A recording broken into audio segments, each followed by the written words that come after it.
You sit a lot, and after sitting, you feel everything is stiff and your neck is pulling. That's a warning signal from your body. With just a few exercises, you can really effectively counteract these tensions. Whether at home, in the office, or at the bus stop, it works everywhere. Maybe you're now wondering, how can that happen? The answer is really simple.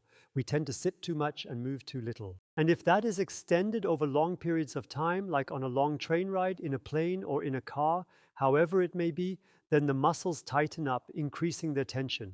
And that can ultimately lead to back pain, and it can also result in neck issues. And all these issues can be quite easily trained off. The first two exercises help counteract the tightness caused by sitting. Always like this. Now we'll do the opposite. Please stand with your feet shoulder width apart and take your right foot. We'll start with the right leg. Take a solid step back just like this and hold it. And now it's all about using your right hand to push your hips forward, while your left hand takes control of your torso to maintain stability and ensure proper alignment throughout the entire exercise. The right hand pushes forward so that the hips move forward, and the left hand goes back together with the torso. And then you notice here a pull is created, and that's the hip flexor and other hip flexing muscles as well. And if you keep moving further back, you notice that this pull gets stronger. And at the moment when you think it's starting to hurt, that's when it gets exciting, because you have to move in very carefully and gradually, just far enough so that it remains a comfortable and manageable level of mild pain. Feel your way into it carefully. At first it's unclear, but it gradually becomes easier to gauge. And then you stay in that position for now, giving the muscles and fascia which have tightened the chance to relax. And you can use your breathing a little by taking a deep breath and, on the exhale, going a bit further into the stretch, but always stay at a point where it's still comfortable. You also need to make sure you're standing securely so you can completely focus on how this stretch sensation feels in your body. Because that's one of the secrets, getting this intensity set as precisely as possible, then you've made the best use of your time. So now we've adjusted everything a bit, and now we're adding the strength training. Now stay exactly as you are, but gently pull your right foot forward as if it's about to slide smoothly and steadily across the ground directly in front of you. And then you notice it tightens up right here. And then you release that tension, let go again, and notice you can move a bit deeper into the stretch comfortably. That amplifies the effect and makes the stretch significantly more intense, and now the right foot wants to move forward again. But the way you're standing, it doesn't move. You mustn't move during this counter tension. You're letting go again and pushing in a bit further this time. And now, for a third time, the foot wants to move forward. Give it a try. It'll probably keep getting better and better now, the way it's working out. And relax once more and move a little deeper into the position. Then shift your weight onto the left foot and settle in. Gently step out. Move your leg slightly and let it relax once again. And now we repeat that on the other side, because the same thing happens in the body.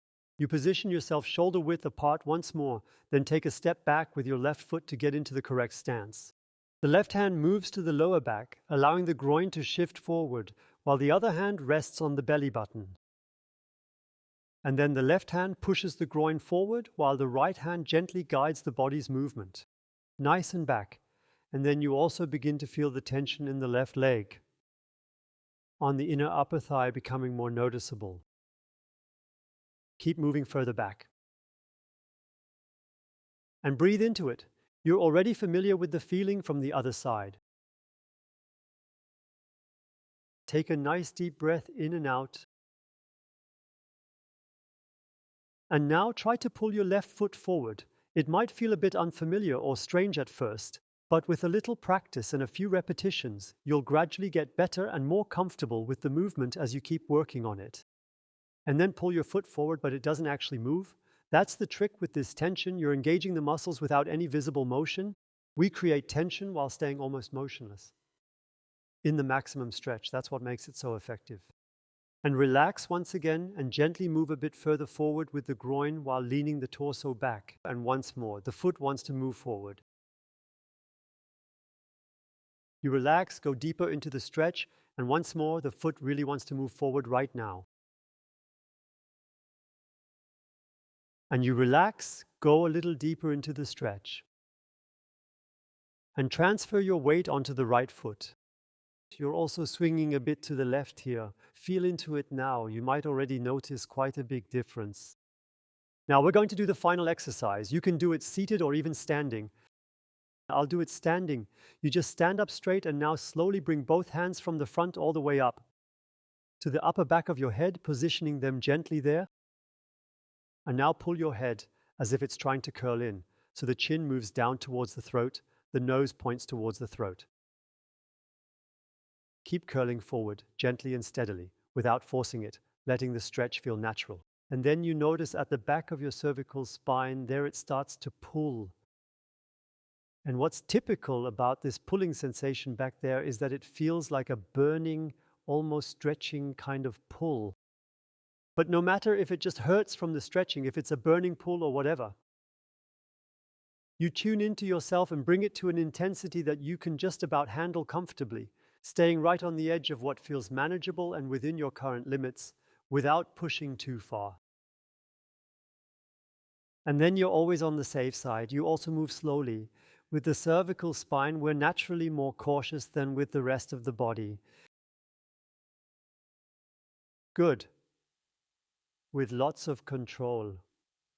But gradually go deeper into the stretch, so it's still just bearable. And don't round your back, but keep your back completely straight. So the stretch truly focuses on the area surrounding the cervical spine.